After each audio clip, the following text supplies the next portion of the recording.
Pause the video now, have a go at the question, and press play when you're ready for the solution. Right, so the first part of this question asks us to show that this equation has got a solution between the values of x equals 1 and x equals 2.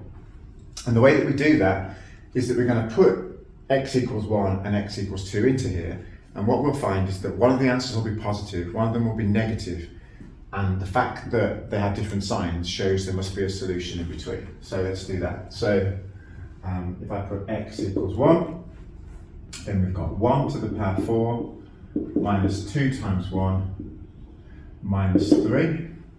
That's 1 minus 2 minus 3 equals Minus 4. Minus 4, that's what I'm looking for, isn't it? Minus 4. Now if I put x equals 2 in, we've got 2 to the power 4 minus 2 times 2 minus 3. 2 to the power 4 is 16, so that's 16 minus 4 minus 3, which is 9. And so you can see one of the answers is negative and one of them is positive. So what we write down, this is one of those situations where it's nice to write a few words in your maths exam. Just say different signs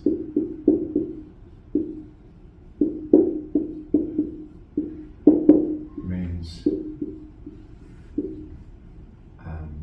there is a solution between 1 and 2.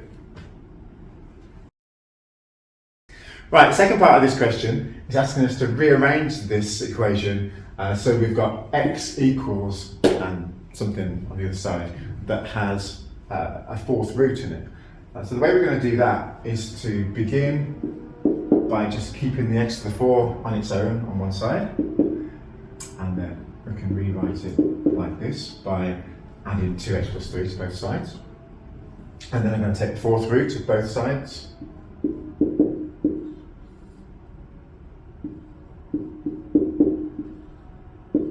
and that's what they want. Right, so the last part of this question asks us to find an estimate of one of the roots of this equation using this rearranged version as an iteration formula. And the way that that works is if I make this x on this side x subscript n, I can do that on the other side, and now this has become a formula that we can use to work out an estimate of the solution to this equation. One thing to remember at this point is that you don't really have to understand anything about like what this equation would look like or where the roots would be, you know, on a graph. It's purely an algebraic exercise as far as the GCSE exam is concerned. So don't let the complicated looking nature of it put you off, because it's really quite easy to do. So they tell us that our initial value is going to be x equals 1, right? So I'm going to call that x0, that's our initial value of x.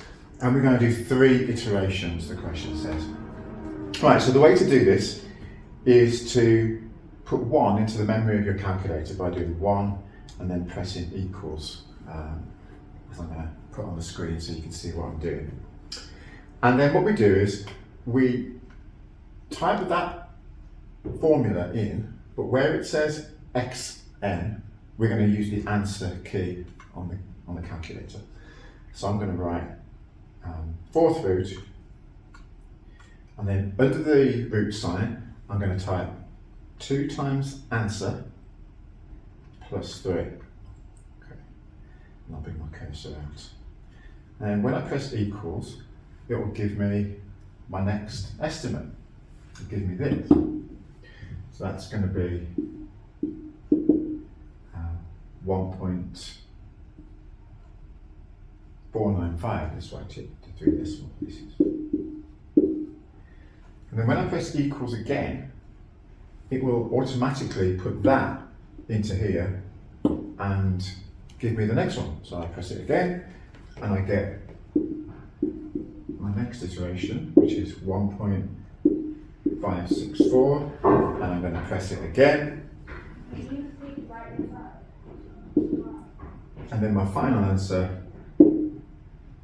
is 1.573. If they want that to 3 significant figures, that would be 1.57 to 3 significant figures.